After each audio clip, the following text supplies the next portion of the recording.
outside of Bradley Wiggins and Christopher Froome, because they're obviously safe-ish in 1 and 2 as Mark Cavendish begins to lose contact with Jimmy Yogovan, I think here. No, it's Julien Simon, the sprinter. Can you see any of the favourites like Nibali or Liquigas just turning the pace up a little bit on this climb, or are they going to wait? Well, I think with 91 kilometres to go, it's doubtful if we'll see any real action from the big favourites in the main peloton here at this point. Although the Tourmalet, it is the big climb of the day, distance-wise, 19 kilometres. It's a real killer, and if you want to put some of the riders under difficulty, well, there's certainly the opportunities are here, and the highest point, of course, in the Pyrenees climbs as well, over 2,115 metres of altitude. It's the place to do it, but you have to remember 91 kilometres to the finish at the top of the Tourmalet, 76. It's still a long ways, and I doubt very much if there's anybody feeling that good that they can take off or send somebody from the team up the front and start making a very fast pace. I think we have to wait until the S-Bahn, 46 kilometres at the summit. That looks like where we could see fireworks starting. Well, this first used in 1910 along with the Col d'Aubisque for the Tour de France. Not the first mountains who'd been in the Tour. They were in the Vosges 5 years earlier, where we also went this year in the Tour. But this is a big group now pushing away, and Kesyakov is trying to turn the screws on his rivals.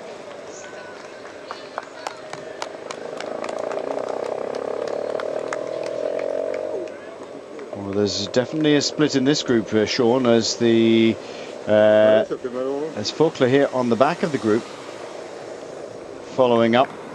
And his rival for the mountains classification, Kesyakov, has seen possibly that Faulkner is not in the sort of shape, or is testing his shape, because right at the front you can see Ten Dam setting the pace, and then looking back down, just about 3, 4, 5 behind him is the mountains classification. You can see him there, leader Frederick Kesyakov in the polka dot jersey. He's got Alexander Vinokurov with him, helping him to pace. Ten Dam and Kruijswijk are up at the front here. Chris Anker Sorensen has seemed to be a little happier on this climb than he was at the top of the last one, and Faulkner has realised that he's going to miss it here if he's not careful. Well, I think Faulkner is starting to get under pressure here, because sitting this far back in that big group of 38 riders, as we can see, Dan Martin, he's the one who's really pushing on with Kesyakov in his wheel. Ten Dam also reacting here, and this breakaway has just totally exploded. We can see there's a big scatter on, and if Faulkner was feeling well, you just stay up there in that top 8 or 10 places and follow it for the moment. I doubt if he is bluffing to that extent to be sitting that far off. Dan Martin is really putting the hammer down here. Dan Martin not going for the mountains point, surely, Sean. He's looking to try and salvage something out of this Tour de France with a stage here. Yes, I think, well, a stage win, and today is an opportunity for him. Such a difficult stage, and in the end, if he is in good shape, well then, on the final climb of the day, the Peresot, and which is 15 kilometres from the finish, it's a perfect opportunity for him. But seem to be pushing out very early. Still, we're just over 90 kilometres to go. I would prefer to see the pace a little bit slower here and take a number of riders with you. We've seen Kesyakov here is just going to follow for the moment, and you need 5, 7 riders to go ahead, because the advantage 6 minutes at the moment on the main peloton, it's not as great as I would like it to be. But again, Dan Martin seems to be feeling good, but hopefully in the end that he doesn't pay for going a that bit too earlier in the stage. Maximum gradient climbing up this side from Luz Saint-Sevier, 13% between kilometers 4 and kilometer 8, and rising to a height of 2,115 kilometers. Ten Dam really putting in the effort here. The average gradient is the same as it is coming up the other side, just under 7.5%, but it's in different places that it ramps up. This gets steep a little bit in the middle, and then drops off, and it's a little bit more up and down the ramps on this one, Sean. They're coming from this side. This is the harder side to climb, the Louis Saint-Sevier side, rather than the Saint-Mary de Campan side. Yes, this is the harder one, certainly, and you know, it is the percentage-wise. I think there's steeper ramps in this one, and you know, the breakaway are really, you know, just blown to pieces here. They know that they have to push on, and I presume that when you make the calculation, 6 minutes on advantage on the main peloton, I think orders from this director saying we have to try and break up this one a bit, because with that very big group of 38, you have to, you know, get a group of, you know, 5 or 7 riders out in front, and Dan Martin is the one with 10 dams seem to be causing all the damage for the moment, and Kesikov is going to follow, and he's just, you know, playing safe. He doesn't want to commit himself too early, because he wants to pick up maximum points today, so he wants to go as far into the stage as possible to get all the points that he can manage to pick on the road. I didn't see the same sort of massing of favourites at the front as we on the Obisque as we have done here. Cadell Evans BMC squad sending a couple of men up with him. Also Liquigas beginning to gather themselves around Vincenzo Nibali. Just being attentive in case anything happens. As you go through the stage, Sean, they'll get more and more attentive. Yes, well, I think this one, you know, it is a major, the major climb of the day, maybe, and you do not want to, you know, get caught out tactically by other teams. And it's normal, you know, when you talk about the Tourmalet, it is one of the, you know, the climbs so well known in the Pyrenees, and you're going to be nervous, and you only need 1 or 2 of their favourites to come up in the, you know, the front end of the peloton with a number of his teammates, and that makes everybody nervous quickly.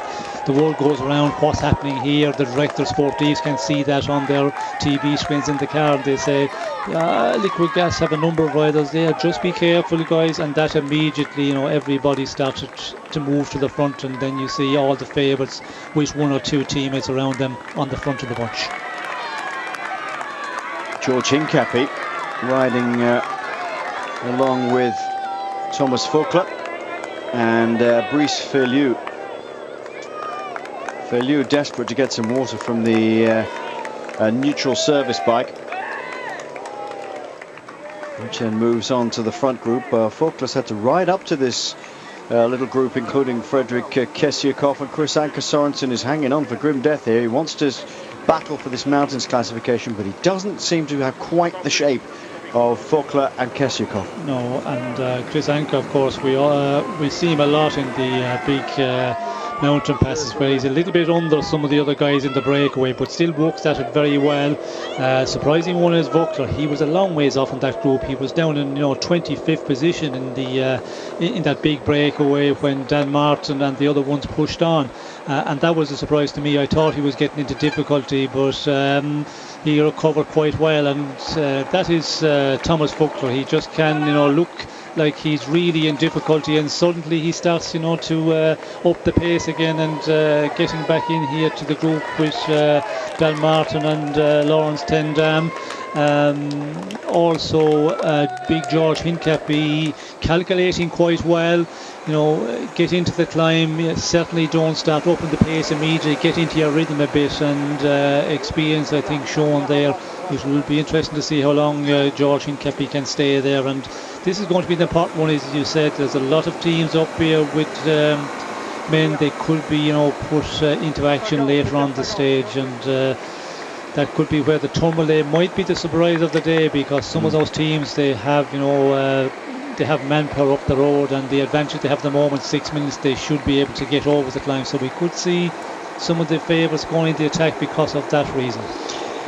Well, it does seem that they're far more vigilant. Carlton, we didn't see this on the Obisque. I'm not too surprised, but look, we've got Sky, 1, 2, 3, 4 men up the front, but look at Liquigas, 3 men there. Just riding on the coattail. Do you know what, they've had their ambitions, they've been wearing them on their sleeve, to be honest, and Vincenzo Nibali in particular said that today was going to be pivotal. You've got to start asking yourself questions. He'll be asking them as well throughout the team. If they don't do it today, what do they go for? for goodness sake. Obviously the green jersey for Peter Sagan. It's almost in the bank, but Vincenzo Nibali and Liquid Gas, I think they'll mark this down as a huge disappointment if it doesn't go their way. At least a stage win today for Nibali would be something. But right now, have they got the firepower? Because Sky just have the measure of them. At the moment, they're playing the long game. Martinez. He'll suffer on the pace here. Dan Martin was the man who instigated this little move here away from the breakaway group. And the 9 men, including Igor Martinez at the left-hand side of your shot, and Izagiri, the two orange-clad men of Euskaltel. Alexander Vinokurov riding up to the back of this group here with Simone Stottoni and Jens Vogt. So the pace is not as fierce as it was. They've settled into a rhythm here at the front, Sean, and other riders who, like Jens Vogt, who is not a natural climber, just super strong, still turning at great big gear compared to some of the other riders, are able to ride up onto the wheel here. Yes, and the riders we can see, Jens, Vinokurov, the older guys, they certainly don't like that acceleration in the first kilometre, the first 2 kilometres of a major climb. They want to get into the rhythm. Another one here, Kirienka, who just, taps away at a real strong pace, but the sudden accelerations, he doesn't like it. And Dan Martin, really put in a big one there for a kilometre. But again, they're all just clawing their way back here, and that tells that they haven't had their final shout of the day yet, some of those guys, as the group goes bigger. And that's going to be the problem. When it does grow bigger, well then there's going to be a lot of looking about who's going to, push the pace on the front of the breakaway, because they need to continue on here. 7 minutes is a nice advantage, but they have to continue with that advantage, right to the summit of the Tourmalet. With the final 2 climbs of the day, 7 minutes will come down very quickly. If there's some action back in the main bunch, well, that will really melt down very, very fast. This is the mountain, of course, that great Eddie Merckx, winner of all classifications that were available to him in 1969. So mountains classification, points overall, team classification. He was part of the winning team. He would have won a Best Young Riders jersey if there had been one. He was the best young rider in 1969. He already had a big gap in the lead here on this mountain, and he attacked anyway. He doubled the lead to 8 minutes or so, 8.5 minutes, just because he could. Still Tony from Lamprey. Lamprey have been, I don't know, Sean, pretty disappointing, really. Well, they haven't done an awful. Well, there hasn't been an awful lot for them to do, I don't think. Well, I think first of all, Pataki in the first week, he was never really in the shape to look. He could, win a big bunch sprint on the flat stages against the other big sprinters, and then you have to look, down for Scarponi.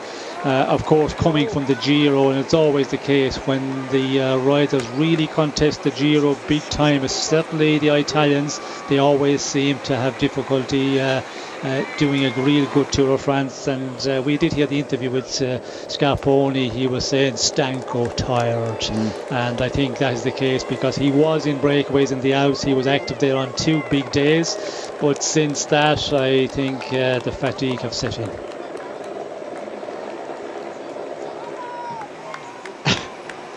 I think there's a few riders who'll be looking up that and thinking it said Ferme. Get off. The last thing you want to see. A landslide, they'll be looking. Yeah, absolutely. Andre Greifel at the back, trying to maintain some forward momentum rather than falling sideways. Whilst he undid his jersey. Not a day for Andre Greifel today, but for these boys, sure, they've got a long day, and they want to hang on as long as possible, because over an all-category climb, they can lose minute upon minute upon minute. There's 2 more climbs to come, the Aspar and the Peresor. They may not have quite so much trouble on those, but if you lose big time on a day like today, you could end up being outside the time limit. Yes, and I think a lot of the guys like Greipel and co, who are going to be in difficulty today, they will be happy with the situation because that breakaway got away well before the Obis climb, so everything was settled down quite well, and they just climbed the Obis